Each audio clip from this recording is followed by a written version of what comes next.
అనంతపురం జిల్లా కురాకులపల్లిలో సంచలనం సృష్టించిన కిడ్నాప్ ఘటనలో కన్న తల్లిదండ్రులే కూతుర్ని కిడ్నాప్ చేసిన విషయం వెలుగులోకి వచ్చింది.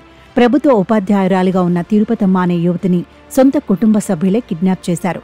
ఆస్తి కోసం కిడ్నాప్ చేయడంతో పాటు కుటుంబ సభ్యుల ఆమోదం లేకుండా మరొకరిని వివాహం చేసుకుందనే ఆగ్రహంతో తిరుపతమ్మను కిడ్నాప్ చేసి బెంగళూరుకు తరలించారు.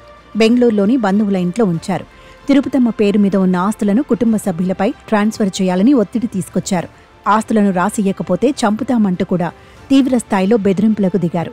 దీంతో వీరు చెప్పినట్టుగానే ఆస్తులను ట్రాన్స్ఫర్ చేస్తానని, కళ్యాణదుర్గం వెళ్లాక తన పేరుతో ఉన్న ఆస్తులతో పాటు ఇతరత్ర ఆస్తులను కూడా ట్రాన్స్ఫర్ చేస్తానంటూ కుటుంబ సభ్యులకు చెప్పింది యువతి.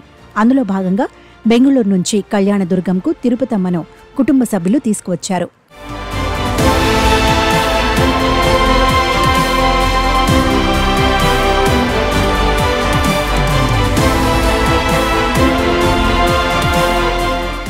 అయితే అప్పటికే తిరుపతమ్మ కిడ్నాప్ కేసు నమోదవడంతో పోలీసులు తనిఖీలు నిర్వహించగా ఓ వాహనంలో యువతితో పాటు కుటుంబ సభ్యులను గుర్తించి అదుపులోకి తీసుకున్నారు.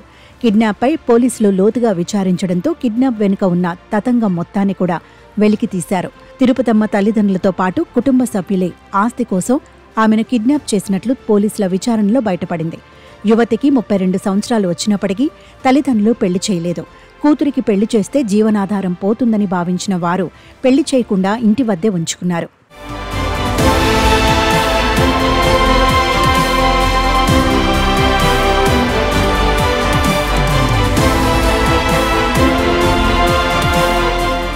పెళ్లి చేయమని స్వయంగా అమ్మాయి అడిగితే వాళ్ల చెల్లెలి భర్తను పెళ్లి చేసుకోవాలంటూ ఒత్తిడి తీసుకొచ్చారు.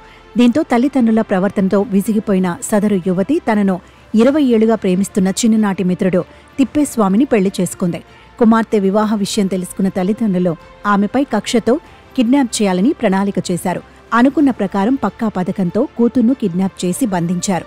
కూతుర్ని హింసించి ఆమె వద్ద ఉన్న cell phone, credit card, debit కార్డులను లాక్కున్నారు. ఆస్తి రాసివ్వాలని బెదిరించారని పోలీసులు తెలిపారు. యువతిని కిడ్నాపర్ల చెర నుంచి విడిపించామని, వారి వద్ద నుంచి కత్తి, బైక్ను సీజ్ చేసినట్లు కాప్స్ వెల్లడించారు.